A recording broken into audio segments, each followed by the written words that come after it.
Can you remember the most impressive speedrun that you've ever watched?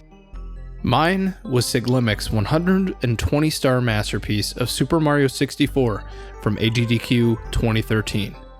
I had never witnessed a game being played in such a manner. The way he deftly moved Mario through the map and through a series of backwards long jumps, side flips, and midair kicks, it just mesmerized me. Something about the simplicity of beating a game as fast as humanly possible just grabbed my attention, captivated me. I literally couldn't pull my eyes away from the screen for a second. This newly surfaced niche of competitive gaming called speedrunning was taking over the internet in a dominant fashion.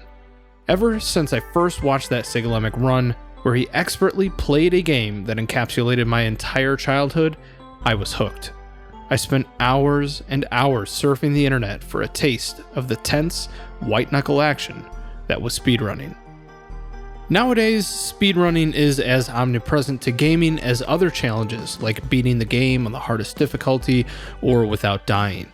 There are thousands of players from all across the world exploring new ways to play an old game in order to achieve their new fastest time. Or perhaps taking a brand new game and exploiting some glitches in order to break it into a short playthrough. Speedrunning is one of the most satisfying types of gameplay to watch because it is equal parts fun, tense, and enjoyable. It transcends what was once thought possible for a game and creates a new way to enjoy it. One of the most fascinating aspects of this style of gameplay is how popular it has become over the last 10 years. Speedrunning has gone from some relatively popular forum posts to dedicated websites to live events and contests. There are thousands of videos on YouTube about speedrunning from popular channels like Summoning Salt and Carl Jobst, where they cover the progression of a game's world record times to potential speedrun cheaters and everything in between. But what is it that makes speedrunning so approachable, so entertaining, that even people outside of gaming find it inviting? Where did speedrunning come from? Why is it so addicting to watch? Well, in today's video, we will hopefully answer all of those questions and more. We're going to discover how speedrunning broke the internet.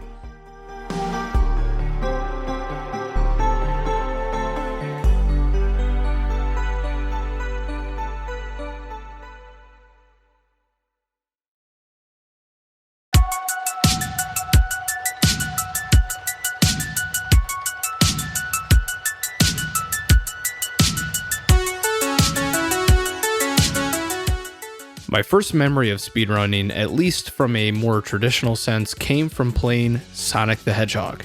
As you zoom past each stage in Sonic's universe, the game appeared to reward you for going fast. As you dash through the green hill zone collecting rings, Sonic's movement speed increases and the screen shifts to try and keep up with the Hedgehog's blazing movement. As you cross the finish line from each stage, the game gives you additional points as a time bonus, but there wasn't any additional content necessarily unlocked other than the satisfaction of comparing your new score with the numbers you previously wrote down on an index card. Yeah, I used to keep track of stuff like that. Sonic wasn't the only game to reward gamers by completing things quickly. Super Mario Bros. Would add your leftover time after finishing a stage to your new time counter. GoldenEye would create time goals to beat the stages in, helping gamers to unlock cheats and bonuses like DK mode by beating the runway stage in less than 5 minutes. Or perhaps the most famous example that I can think of is from racing games where the very goal of the game was to beat it as fast as possible. Time trials and staff ghosts kept the replay value high and made games in consoles last for a long period of time. Sometimes I wouldn't even be able to get a new game until I showed my parents that I had beat all of the time trials and exhausted the game to death. All of these time-based rewards in video games are cool, but I wouldn't exactly call them speedrunning. One of the most exciting parts about the art of speedrunning is in the leaderboard. As arcades swarmed the world in the late 80s and early 90s, leaderboards were a unique way to track the highest score of Galaga or the fastest lap in Outrun. Or maybe you were playing that dragster game and wanted to join the infamous few 6-second club. I vividly remember being a kid and just getting frustrated every time a game over would pop up on the screen, knowing that some random set of initials would remain as the top score over mine. It motivated me to drop quarter after quarter into the machine, hoping that I would just get a little bit farther next time, a little closer, a little bit faster. But one of the many problems about early arcade machine leaderboards is that they didn't carry over from place to place. A high score in Donkey Kong from Cleveland, Ohio to Denver, Colorado just wasn't going to be the same. As I alluded to in my History of Achievements video, the founding of the competitive gaming organization Twin Galaxies offered a unique way for people to submit their high scores. But something about the convenience of the leaderboard shining you in the face in the actual arcade cab was lost in translation of similar lists from Twin Galaxies. As the 90s continued on, PC gaming took on a life of its own. New games were popping up left and right, each boasting their own graphical prowess or features that were revolutionary for the time. But it wasn't until the John Romero classic Doom that speedrunning really came into its own. And the best part? That wasn't even the goal. It's no question that Doom has one of the largest legacies of any video game in history. Released in 1993, not only did it pioneer what has grown to be the largest selling gaming genre in first-person shooters, it has also created an online multiplayer mode, gaming tournaments, in-game video recording, and of course, speedrunning. The single most important aspect that John Romero conceptualized in Doom was the customization. The ability for gamers in the early days of the internet to post their clips of challenges in the form of demos, playing the game as fast as possible, and recording the movements and all of the inputs of the game so that they were more easily uploaded into a bite-sized file onto the internet. It just made the game that much more fun. Like, imagine if GoldenEye had online accessible elements when it first launched. Oh, and you could craft the game into a 100% customizable experience. Those late-night multiplayer binges would have been that much more exciting.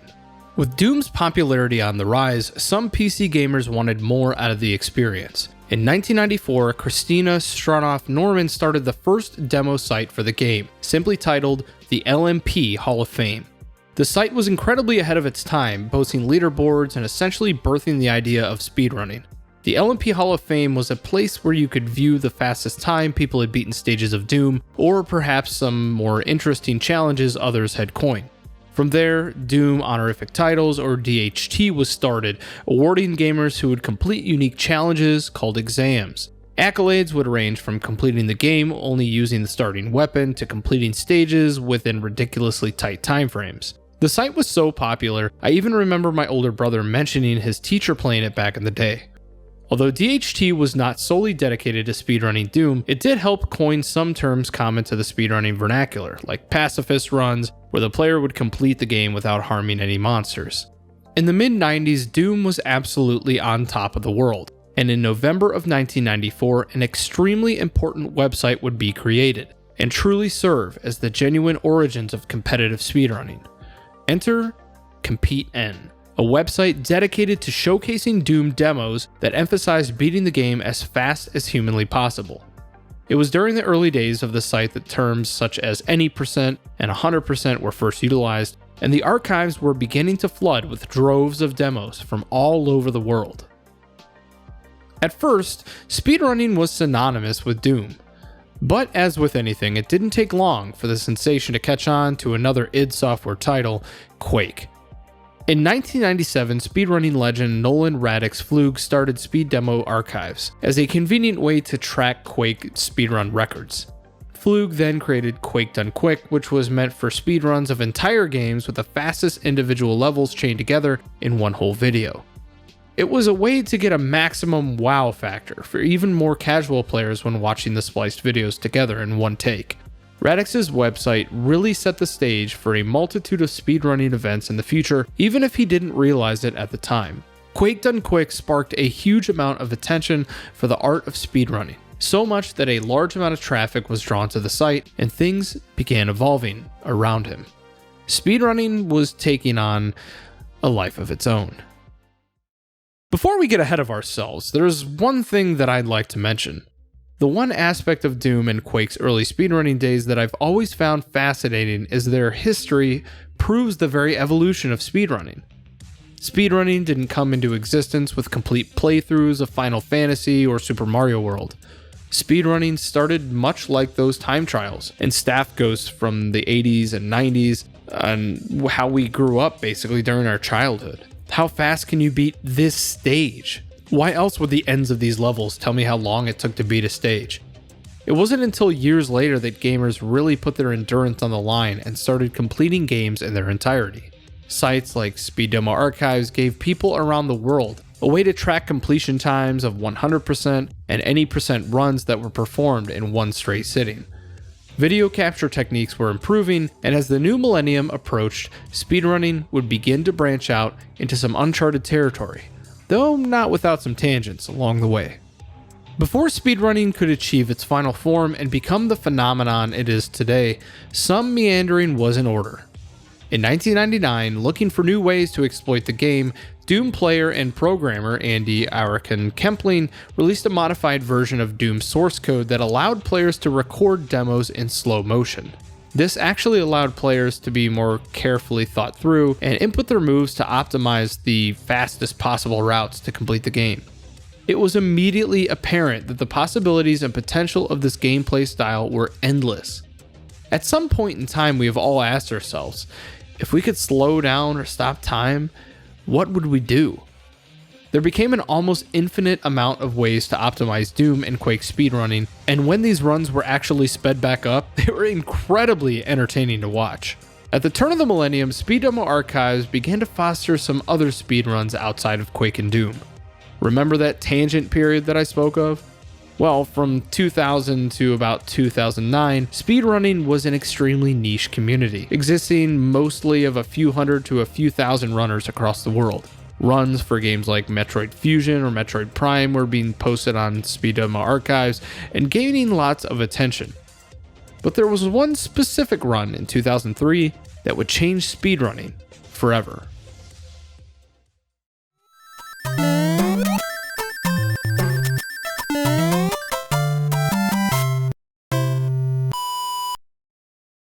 An anonymous user, later known as Morimoto, posted a godly run of Super Mario Bros. 3 being completed in 11 minutes to Speed Demo Archives in 2003. The community was absolutely blown away. Many knew the potential that existed for speedrunning to bleed over into other games other than Quake and Doom, but other than a few here and there, nobody really realized how absolutely breathtaking it could look. As the video was slowed down and analyzed further, it became even more impressive. How could one player do the things that Morimoto was doing in this run?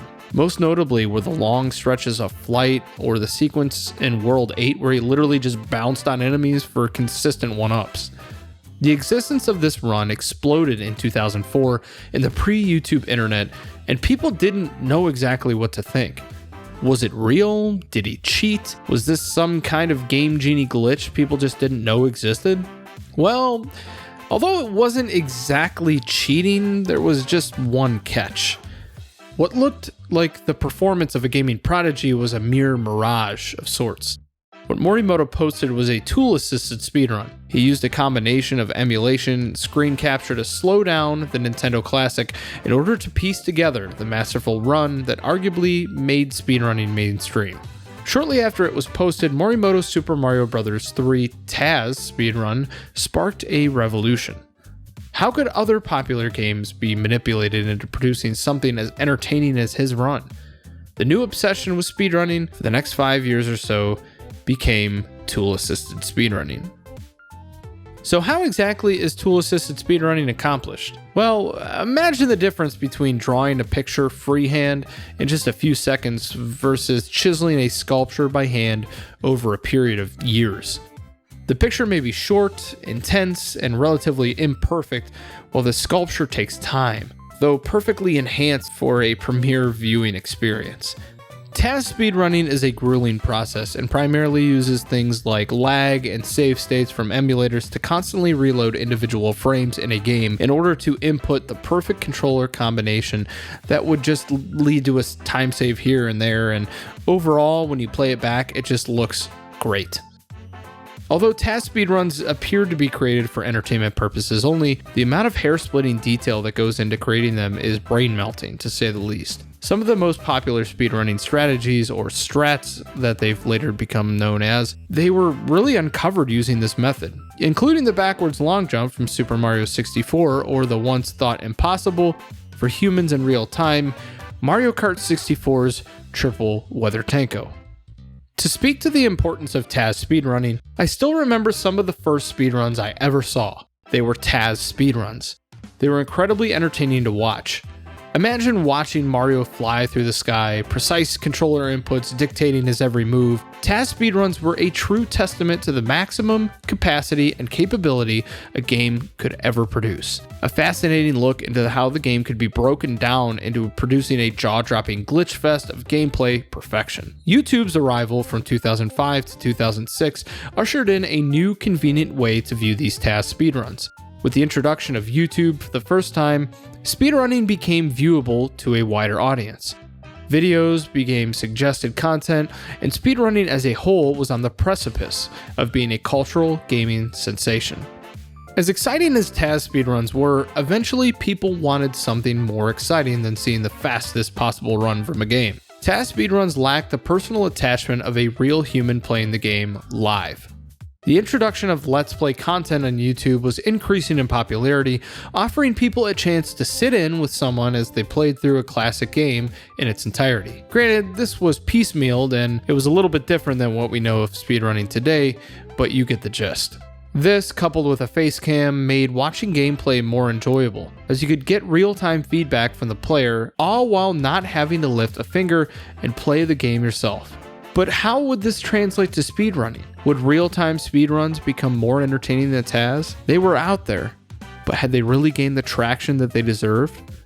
The next echelon of speedrunning was set to arrive.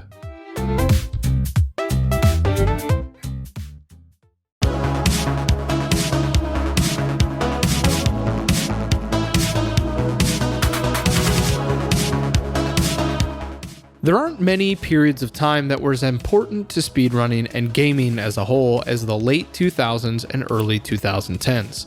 The 7th generation consoles were making online gaming as user-friendly as ever, and YouTube uploads made individuals feel connected to other common-thinking gamers across the world. It was the time that I started my own YouTube channel, and for the first time in my entire life, I met people that loved the same things that I did: collecting and playing video games. Speed demo archives began to drift away from being a TAS paradise, and real-time speedruns began to dominate the majority of runs submitted to the site. The enjoyment of TAS speedruns was beginning to fade in priority. With the rise of face cams and more personable YouTube uploads, it was only a matter of time until the same resonated over to the speedrunning community. Platformers became a dominant force in the early days of speedrunning, as they were entertaining to watch and could be improved using a variety of deft maneuvers to complete the game. SDA began to embrace a new era of speedrunning, and along with Speedruns Live, began to embrace the live aspect of speedrunning by creating Classic Games Done Quick, a charity event raising money for charities like CARE, Prevent Cancer, and Doctors Without Borders. In 2010, the inaugural event was held during MagFest and had a focus around 8 and 16-bit games, thus the classic in the title. As the years went on, the event drew in a larger audience and gambit of video games, ultimately changing its name to Awesome Games Done Quick the very next year. The event transitioned to live streaming on Twitch and uploading highlights and complete runs after the live stream was completed.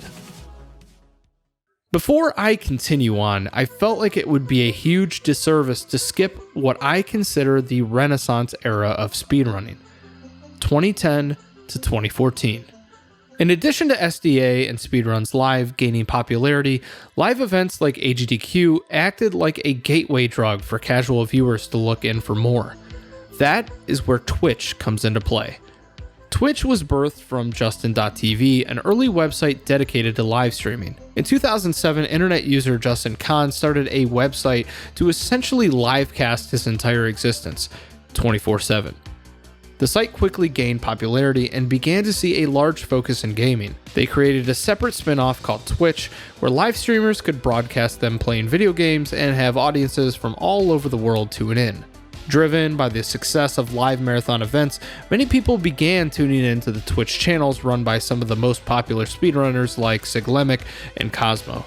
Their live streams during this period would average thousands of viewers, and it became an interactive community that expanded both streaming and speedrunning for many years. Speedrunning wasn't necessarily on top of the world yet, but it was beginning to gain popularity at an extremely rapid pace.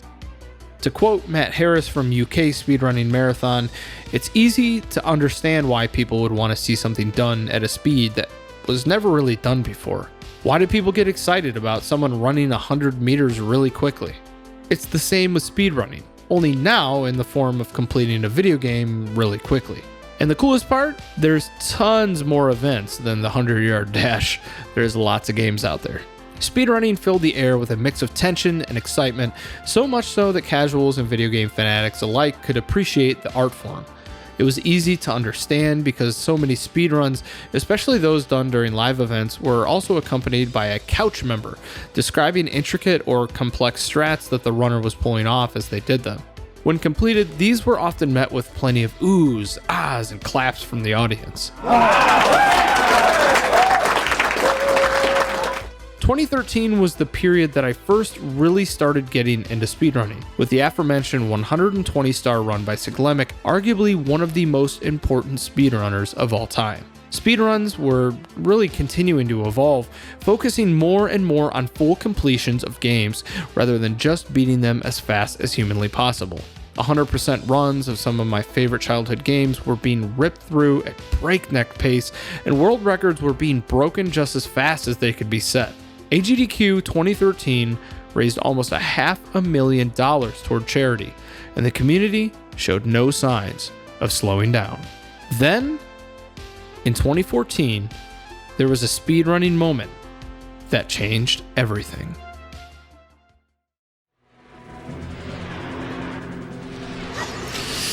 Oh, fuck! It's over. Ocarina of Time is dead. Any percent is done. That's it. That's it. It's over. It's fucking over.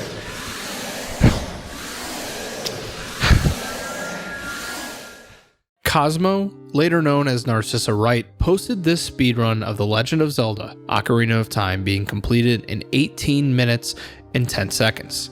Now, this specific game or time may not seem that significant in today's speedrunning world, but the profound impact and effect that it had on speedrunning as a whole was unprecedented. The Renaissance years of speedrunning had been building up slowly and hit a massive boil-over when the speedrun world record was completed live on Twitch. And in 2014, this video was everywhere. For the first time in history, speedrunning had reached an audience large enough to attract late-night shows, variety YouTube channels that weren't even focused on gaming, and in general, people who wouldn't normally give it a second glance. Speedrunning had that Willy Wonka effect, where literally anyone that came in contact with it would just have a magical experience. In addition, it was the first speedrunning-related YouTube video that got over 1 million views. That was a big deal. Praise was given to Cosmo from all across the speedrunning community and the internet in general. The speedrunning community in 2014 just felt right. Over the next few years, speedrunning was everywhere that gaming was involved. New glitches and strats were being discovered every day, and people around the world were reliving their childhood in hour-long speed sessions of their favorite games.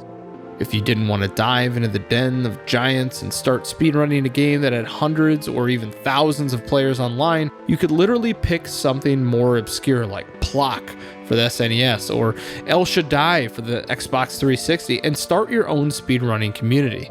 With thousands of games at your disposal, it became addicting to discover new communities left and right. But the real question is, why? Why was speedrunning so addictive to watch?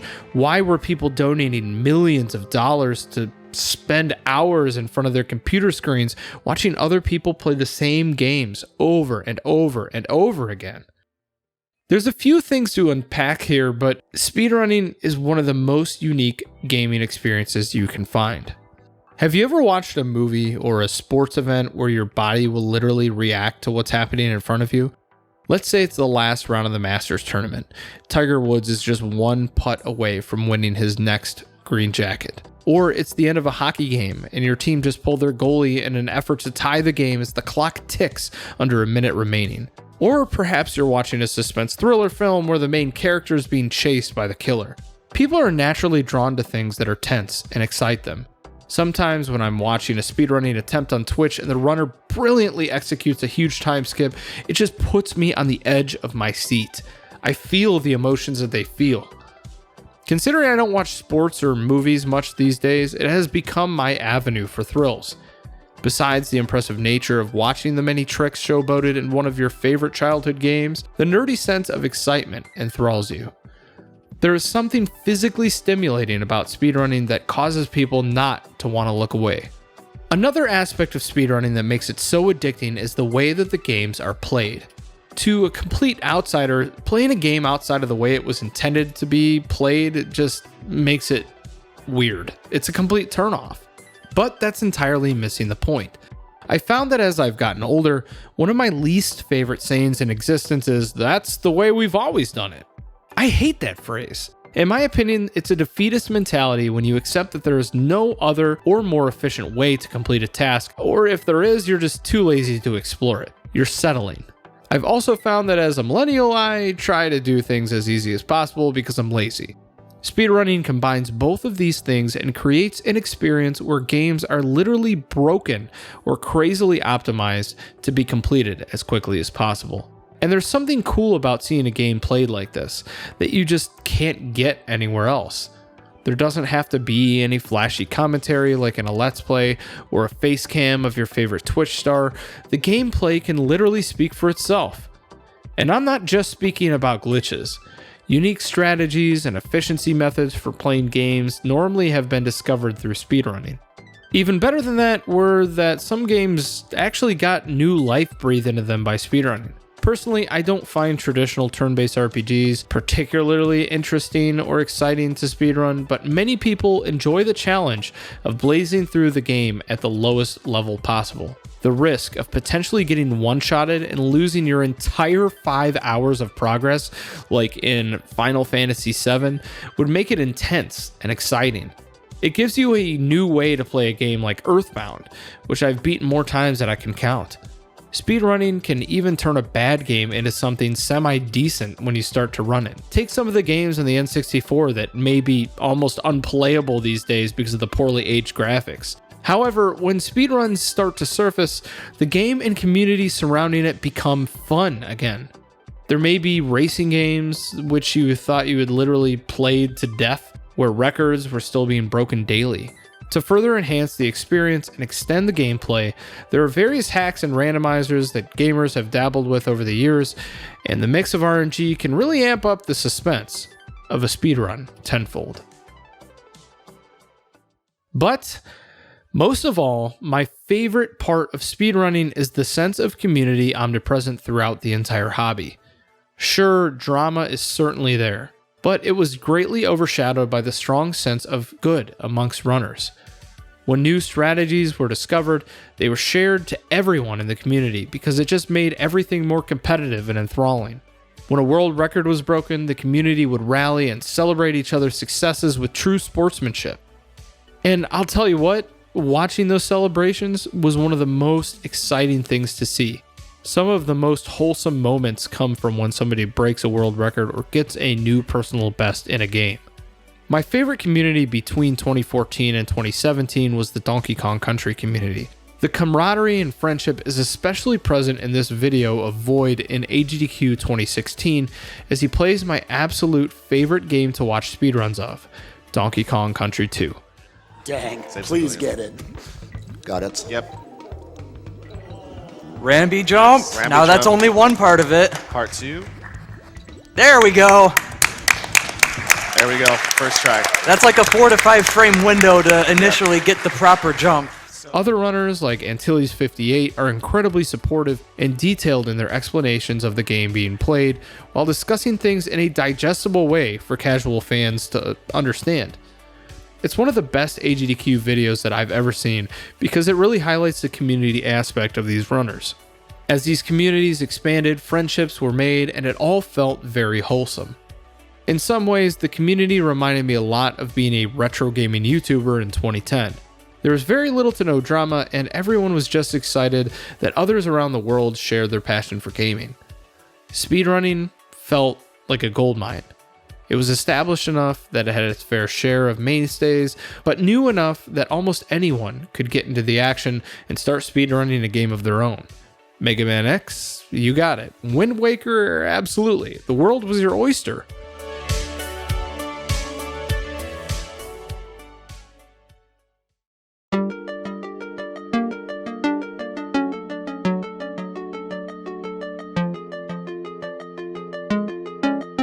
During the late to mid 2010s, it was apparent that established games like Super Mario 64, Ocarina of Time, and GoldenEye began hitting their proverbial brick wall, where it was thought that a speedrun was dead. The games had been explored in such exhausting detail that any time saves were due to sheer perfection in controls and not a major breakthrough in strategy or glitches. More casual fans may not notice the subtle time saves as much, but as games got more and more refined, speedrunning began to get more and more competitive. And when I say competitive, I mean competitive. Speedrunning races became commonplace, where runners would be pitted against each other in an effort to basically beat others for bragging rights. Or perhaps the live event, where Cheese 5 basically broke the Super Mario 64 120-star record live on air. Absolutely nuts. Speedrunners were finding new ways to bring themselves to center stage. Beating Dark Souls as fast as possible with a dance pad. How about a Guitar Hero controller? Or maybe a MIDI drum set? How about Mike Tyson's Punch-Out blindfolded? There's tons of history on that as well. It was incredible how much work some of the biggest players in speedrunning put into these games, and people just kept wanting more and more and more. Something more impressive each and every time. World records were being broken constantly, and it became intense to say the least. Live event after live event put these speedrunners on the biggest stages imaginable, and it began to dilute things just a little bit. Was speedrunning starting to become so big that people were losing patience for it? To highlight this point, I want to touch on a speedrunner I've mentioned a few times in this video already, Siglemic. If you go on Twitch now in 2021, you'll notice that his presence has pretty much vanished. Gone. As big of a trailblazer that Siglemic was, through the digging that I've been able to do, it appears that he suffered from some sort of burnout involving Super Mario 64, and speedrunning in general. Siglemic was a pioneer, not only from a speedrunning perspective, but also from live streaming. He was often on the front page of Twitch, averaging almost 4,000 viewers at a time, which in the early days of the website was pretty huge. However, Siglemic didn't interact much with the chat, and he would often go entire runs without saying anything. Let's just say that stream poachers were out in full force because his chat, well, it was anything but non-toxic. Eventually, it became bad enough that this, mixed with Siglemic's overall lack of interest in speedrunning the same genre and game continuously over and over again, had caused him to retire the game, at least in the short term. It appeared that the burnout was real, and there were only so many streams that he could host with trolls spouting, "Break a world record!" until he reached a boiling point. Siglemic's disappearance highlighted an even bigger problem with some aspects of speedrunning. In some ways, the hobby was getting to the point in its history where it had enough eyes on it to be taken for granted. All some people wanted to see were a world record being broken or a new personal best obtained. Although speedrunning was undoubtedly at its peak in terms of players and effort, it looked like the popularity was finally beginning to level off. In the late 2010s, there were thousands of speedrunning communities active all over the world, and casual fans had their fun and wandered off again. Twitch was bigger than ever, and a lot of the famous speedrunners on the site faded out of the stardom, while new age streamers began to be the primary focus of the site. Just like speedrunning was evolving, so was the platform that launched it into the stratosphere. Speedrunning quite literally broke the internet, and now the internet was moving on to the next big thing. Except, speedrunning wasn't done quite yet. As we got closer and closer to 2020, speedrunning began to take on an entirely new life. In addition to the diehard fans that continued to tune into streamers like Cheese as he took on Super Mario 64, new videos began popping up on YouTube that expanded the reach of what the hobby had ever seen. For a while, there was a big YouTube craze on cheating and the topic of speedrunning, and that had caused quite a fair share of controversy. YouTubers like Apollo Legend made it their goal to attempt to expose cheaters, but this definitely didn't come without its issues. Many criticized the YouTuber for apparent false claims, and others assumed he was just making accusations for clout. However, in the ever-evolving age of digital prowess and expanding technology, videos were easier than ever to manipulate. As much as speedrunning existed as a community passion project, it would be naive to think it wasn't without its share of scammers and cheaters. Whether YouTubers like Apollo were right or wrong, they were creating speedrunning subgenres that were garnering tons of views, more than the initial speedruns themselves. And just like that, the YouTube algorithm was exposing a new wave of casual fans to everything speedrunning had to offer. Top 10 best world record reactions, fails in speedrunning cheating, best AGDQ compilations, and the list goes on and on. Speedrunning was finding new and interesting ways to stay relevant, and these videos offered chances to get exposed to speedrunning without having to devote tons of time to watching actual runs. It was sensational, bite-sized content that fit the platform of YouTube perfectly, and these videos were absolutely exploding in the late 2010s. Speedrunning was starting to break the internet all over again. However, there was one YouTuber that would help to launch speedrunning YouTube again into the stratosphere.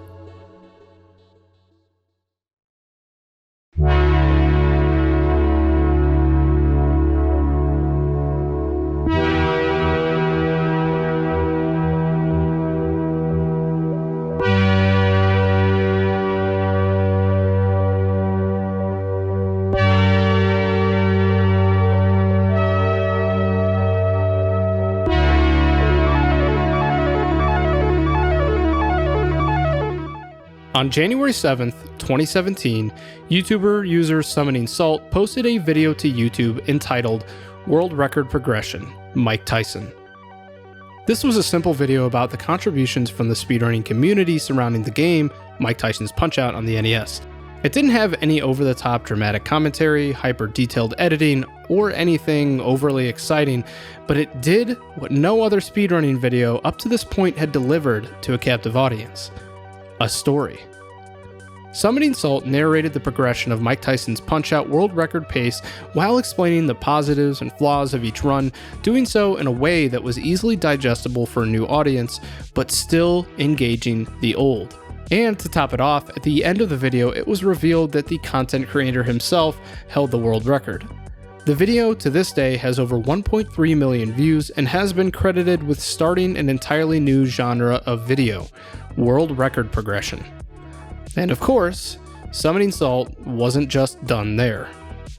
Over the course of the next few years, his world record progression videos became one of the only video series on YouTube that truly captivated me. Casual and pro alike could both enjoy the full story on how a game's speedrunning history had evolved over time. Each video was like entering a new world, especially if you had no knowledge of the specific game that was being talked about. Or it even brought appreciation to an old game that you loved. Slow, dramatic synth chords would echo with a backdrop of clips from various speedruns on the game. Just when you thought world records couldn't get any faster, a new breakthrough or a new strategy would be unearthed that would rock the game's community. Juxtaposed against the rush nature of speedruns themselves, Summoning Salt's world record progression videos were incredibly detailed and lengthy. Over the course of his short time on YouTube, his videos have amassed 100 million views and gotten the attention of many around the world. And just like that, a new mecca of speedrunning content was born. Similar speedrunning content creators like Carl Jobst, Bismuth, Abyssoff, Storster, and others were putting out videos that sent the YouTube speedrunning community into a firestorm of infinitely interesting content. Just when it was looking like speedrunning had finally played its course, there was a plethora of new content to enjoy. To this day, new speedrunning content is being released constantly and is ever evolving with the times. So, will speedrunning continue to have the same impact that is so prevalent today? I think so. Will breakthroughs and strats of our favorite games continue to emerge and cause our personal best times to get quicker and quicker? Absolutely. Will speedrunning ever reproduce the same euphoric and community feeling of its glory years? Kind of. Modern speedrunning has evolved to the point where it's essentially plateaued, but the existence of content creators like those previously mentioned have allowed the genre to blossom into something more than itself. People are speedrunning everything from Minecraft to making tacos, and I'm enjoying every second of it. Speedrunning may have broken the internet, but it's certainly not done yet. Where the genre will take us into the future, one can only guess. But I have certainly enjoyed the ride. This is Press Start to continue, and I'll see you next time.